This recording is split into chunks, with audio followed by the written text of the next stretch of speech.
effectivement, on a tous été comblés, moi-même et tous nos amis, nos supporters et la famille, les gens très proches de nous par rapport à l'accident de William.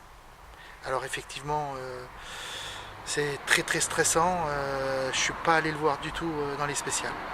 Parce que c'est trop stressant d'entendre, voir les voitures passer, et puis quand on entend le gamin, eh ben voilà, je ne suis pas allé le voir au spécial. J'ai fait que les points stop tout ce week-end. Voilà. Oui, c'est vrai qu'il y avait une appréhension, hein, surtout après l'accident de William en Corse.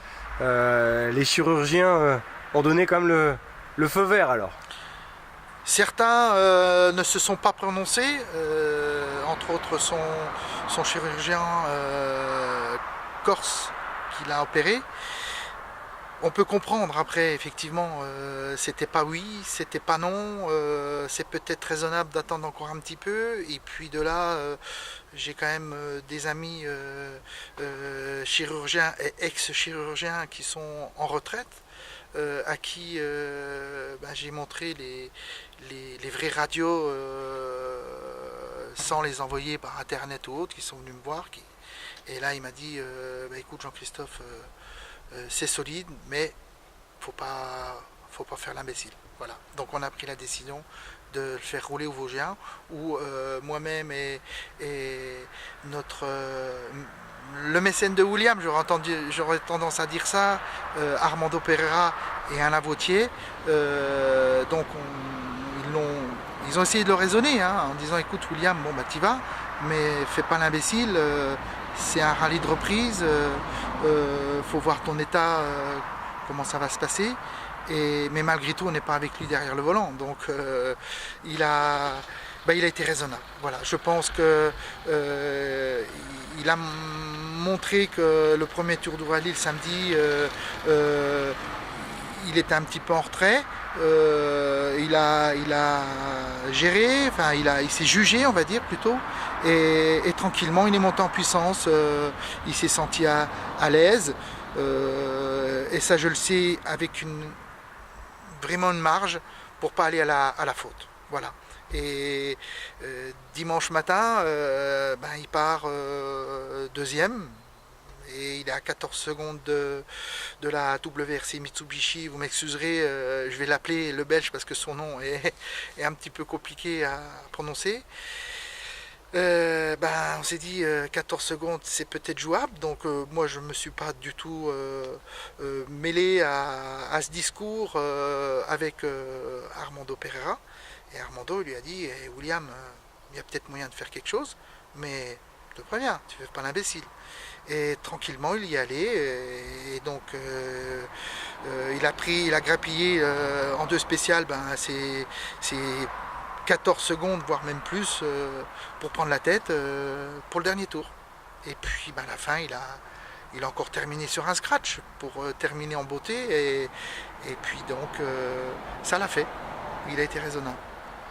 Bon, il a bénéficié aussi des soucis de Jean-René Perry, notamment. C'est vrai que Gérard May, la spéciale d'Ormont, c'est un très très très beau terrain de jeu. Et le rallye vosgien, c'est le premier rallye significatif qu'il accroche à son palmarès, c'est ça ?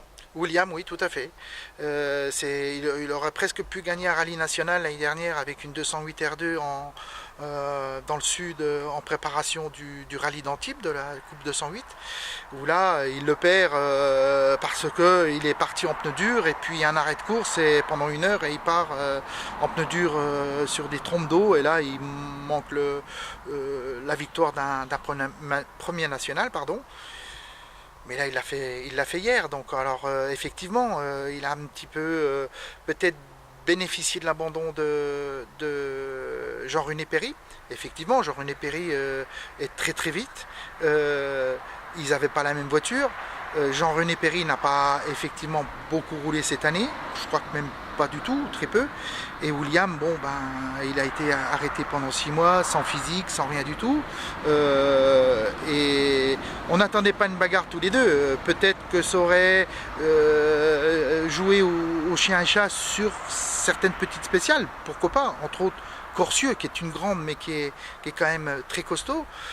Bon, bah, William, il a un petit peu montré le bout de son nez face à Jean-René Perry dans la fameuse spéciale de Bol-Saint-Pré, qui est très, très, très difficile. Et là, il a fait le scratch avec encore Jean-René Perry en course. Donc c'était sympa, mais franchement, en toute honnêteté, on n'attendait pas que William se bagarre avec Jean-René Perry, parce que de toute façon, c'était pas la même voiture.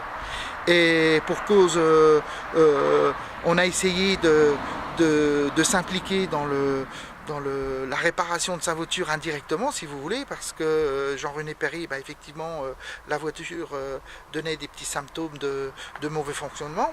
Et le patron de PH Sport, Bernard Bella, avec qui j'ai de très très bonnes relations, Jean-Christophe m'a appelé à un moment donné entre deux spéciales en me disant: écoute Jean-Christophe, on a un petit souci, est-ce que tu peux nous dépanner d'une pièce pour essayer de remédier au problème de Jean-René Perry pour terminer le rallye, chose qu'on a fait, parce que dans nos ateliers, on a une DS3 WRC d'Armando Pereira, et j'ai pris l'initiative d'essayer de dépanner PH Sport pour aussi dépanner Jean-René Perry.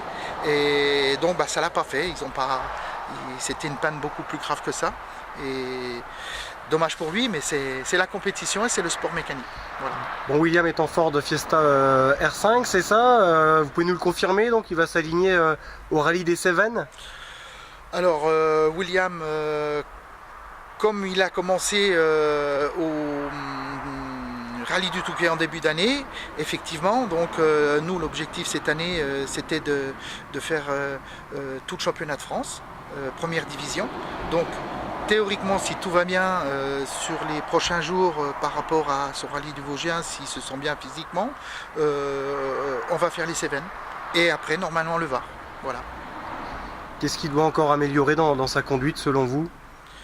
Dans sa conduite, je pense que c'est comme tout le monde, hein. La conduite, ça se travaille toujours. Mais c'est, je pense, la première chose, peut-être encore vraiment, et pas peut-être, et c'est perpétuel, c'est les prises de notes. Voilà. Et ça, c'est super important. Si on n'a pas des bonnes notes, on va pas vite.